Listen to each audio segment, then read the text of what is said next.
ভারতের রিপাবলিক বাংলার সাংবাদিক ময়ূখ রঞ্জন ঘোষ সম্প্রতি বাংলাদেশ নিয়ে বিতর্কিত মন্তব্য করে সমালোচনার মুখে পড়েছেন।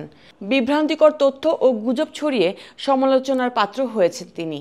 এ নিয়ে শুধু বাংলাদেশের মানুষের কাছেই নয়, ওপার বাংলার সাধারণ মানুষ থেকে শুরু করে তারকারাও তাকে নিয়ে সমালোচনা করেন। এই তালিকায় এবার যোগ দিলেন টলিউডের গুণী অভিনেতা ঋত্বিক চক্রবর্তী। 25 এপ্রিল শুক্রবার দুপুরে নিজের ফেসবুক পেজে একটি পোস্ট করে তিনি পরোক্ষভাবে ময়ূরকে কটাক্ষ করেন। ঋত্বিক লেখেন, ধরুন একটি গাধার নাম দিলেন ময়ূর আর তাকে কালারফুল করতে পাশে বসালেন রঞ্জন, তাহলে পুরোটা হলো ময়ূর রঞ্জন। ঋত্বিকের সেই পোস্ট ঝড়ের গতিতে ভাইরাল হয়, হাসির রোল পড়ে যায়।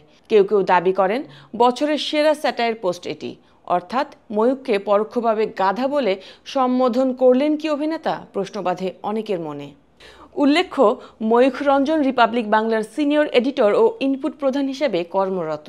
এর আগেও টলিউডের অভিনেতা দেব ও রুক্মিণীর সঙ্গে ছবি তুলে সমালোচনায় পড়েছিলেন তিনি। অনেকেই মনে করছেন বারবার বিতর্কে জড়িয়েই নিজের পরিচিতি বাড়াতে চাইছেন এই সাংবাদিক।